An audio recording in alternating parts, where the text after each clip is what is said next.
Afternoon in Casa Mesa, California. Philip Rivers will welcome and has welcomed reinforcement this afternoon, and it came in the form of his Chargers running back Melvin Gordon. He called the Chargers on Wednesday, said it was time and that he would end his 64-day holdout. Indeed, he has. He has reported to the team facility. He is still subject to $2.2 million worth of fines while losing out on almost $1 million of base salary. Here is Jeff Gordon arriving in the Chargers locker room. Yeah. Then he came back with his shoulder pads and help. Yeah. What they do? Let me pick up my phone call. Hold on, y'all. Then he came back with his shoulder pads and help. Yeah.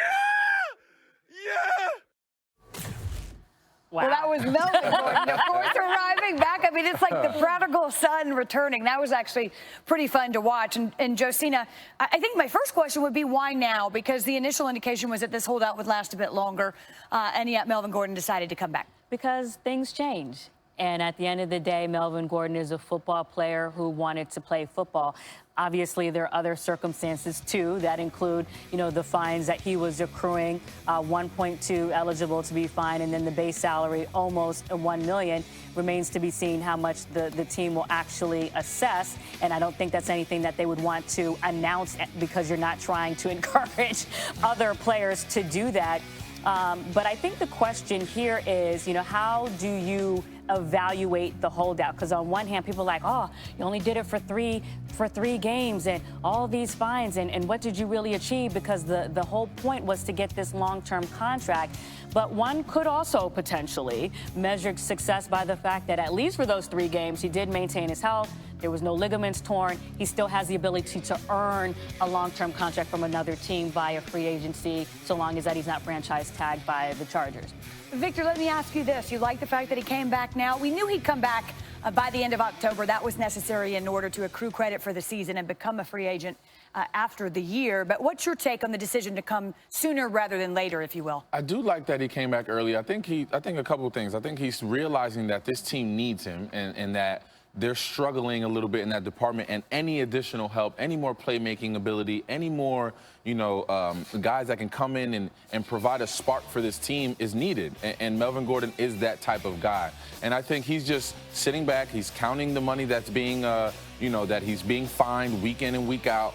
And he's thinking to himself, like, man, I need to be out there playing. I need to be out there doing what I need to do, being a football player, like Josina said, and going out there and helping my team. And I've been in this position, not really this far into it, but I've held out for a couple weeks. And you just think about your teammates, man. You just think about those guys are going to war each and every week, and you're not there. You're not buckling up, going to war with your friends and your teammates, and I think that may have weighed on him. It's got to get hard. Not only the fines. I mean, that is what it is, and it's a lot of money. Mm-hmm.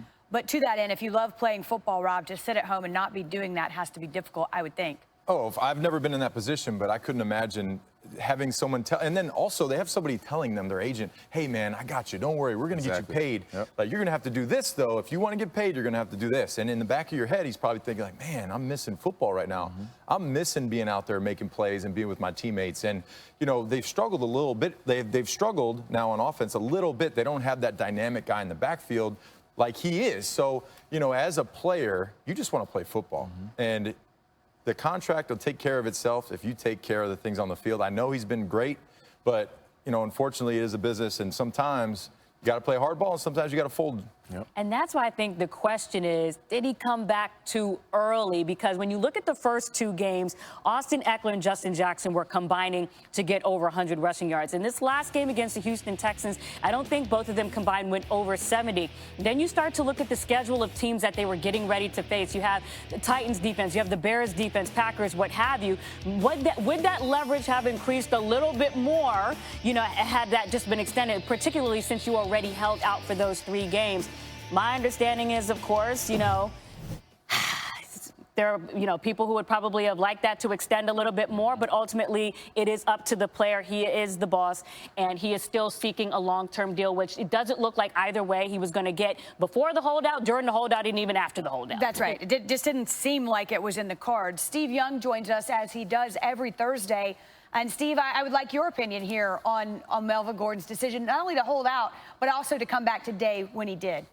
Well, Look, I think this is we talk about it every week. This is the new norm where players feel empowered and they feel like they're going to win. Even if in the end, like Le'Veon Bell, you can make the case that he didn't win. Well, he's at a team that he wanted to be. I mean, this is going to happen more and more. And how it plays out is really going to be how the league wants to deal with something they can't necessarily control. Look at what's happened with Jalen Ramsey. He's not going to let them play him and not trade him. So he's going to disappear to Nashville and not allow that to happen. So I think Melvin's doing what is now the cat's out of the bag. And so I'm not surprised by it. And now that he's back today, what it does for the Chargers is that there's the Chiefs and there's the Patriots. And everything else is kind of 3 iterations below that. And I think it helps the Chargers start to believe that they can compete not only in the AFC West with the Chiefs, but actually could get into a playoff scenario and beat one of those 2 teams, which right now I don't know how that's going to happen. Well, you're right. It's a case of the haves and the have-nots. We've seen that very early on in this season. And it's funny you mentioned Jalen Ramsey. Perfect segue, Steve, because it's just been a week of sort of one thing after the other. First, Jalen Ramsey, of course, was out early in the week with the flu. He was sick, and then he came back and he couldn't practice on Wednesday because of tightness in his back. Doug Marrone said it happened. And now he has left the team to be with his family for the birth of his second child. That event is in Nashville, so he's gone and won't be back. And here was the statement from the team. Months ago in the offseason, Jalen notified me that he was expecting the birth of his second child in late September. We spoke about this recently and again today after practice and decided it was best for Jalen to fly to Nashville tonight after meetings to be with his family during the birth of their daughter. He will return to the team when he's ready, and we will provide an update at that time. Ramsey's agent also said via Twitter that he appreciated the Jags allowing him to leave, and I'm sure this is happening. I mean, sort of if the child's born or not, but it is a continuation of a situation that doesn't have a resolution just yet. I mean, I think the circumstances that are happening around Jalen Ramsey really allowed a perfect moment to kind of assuage all of this, right? Because what I understand, the baby is scheduled to be born before the game. And then I understand we have conversations about that, but spoke to multiple sources, he really was sick. I want to go into the degree of that. And so all of those really were the perfect circumstance to help figure this out in the meantime, right? Because Jalen Ramsey's stance has not changed. He doesn't want to be a member of the Jacksonville Jaguars. So now it becomes who's going to relent first as this situation continues to extend? Who's going to get more tired of this situation as it continues to extend? And furthermore, it actually is an opportunity for Jalen Ramsey to potentially see his value increase. This is not like the Chargers with Melvin Gordon coming back, who are facing the Dolphins this weekend. The Jaguars still have the Broncos. So without him, you're asking guys like DJ Hayden to step up. And maybe his value continues to increase not only with teams watching, but also with the Jaguars too. Well, yeah, I think it's just been just up and down with Jalen Ramsey, especially coming off of last week, all these different things that are happening with him and his situation. But I think the Jacksonville Jaguars have some questions to ask. What are they going to do with Jalen Ramsey? How do they want – because now it turns into, like, if you go in the locker room, how are those teammates reacting to him, right? How are they feeling about all of this? Obviously, in the locker room, we're friends. They're friendly. But there might be guys that probably don't like what he's going through and probably are like, man, if you don't want to be with us, don't even be with us. You know, I don't know how those guys in the locker room are. But you're the first one, and Ninko can understand also not necessarily getting in a dude's pocket. No, of course, I understand the pocket, but he's not holding out for any money. He's not holding out for anything. He wants out. He wants to leave that team and go somewhere else. It's not a money play. He doesn't want to be there. He doesn't want to be there, but also understand that if he's going to another team, that's probably going to come with, some extra dollars as well. Yes, I understand that. And what I mean by pocket, I mean in his business, more so to speak. No, like you understand understood. That's his individual circumstance. But at the end of the day, teammates line up and we go to war each and every Sunday. And if you don't want to come to war with us anymore, there might be teammates in that locker room that are like, all right, bruh, stay on that side. I don't want to deal with you. You don't want to be with us? Cool, that's fine. I'm not that type of teammate. If you're going to come up and line up or you got your own personal issues, I treat you as a friend, as a player, as a person. But other people in that locker room might see it a little differently. Well, let's go back to Steve Young because, Steve, you referenced Jalen to begin with. Again, is this a situation where you feel like the Jags just have to cut bait or cut this and run since it doesn't appear he's going to play? Wendy, I think it's going to be in flux. I mean, you can see that the team is trying to create an image a perception, maybe it's a reality, that they really will do anything to try to keep him. And maybe Tom Coughlin in the background is saying, look, I'm not going to win a battle of wills. What can we do with each other? How can we mend this? The real question is, are you going to play on Sunday? Are you going to be on the field? If you're going to be on the field, then we win, because you continue to play and we continue to try to work this out, because you can't keep doing this. I got to go to Nashville. I got a stomach ache. I got the flu. I can't.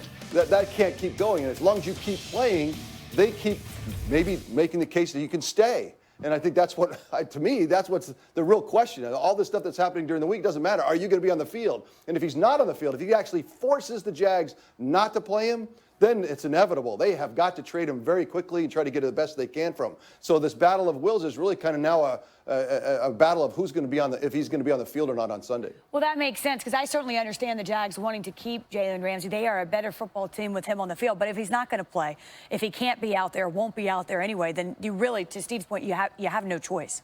Well, when he's having a kid, right? So you can't say, unless the kid is due in a month, right? And he's like, well, I'm going to take some time before the baby comes. But, that doesn't make sense. I don't know that rights too. Some of this has been nonsensical anyway, so it could happen.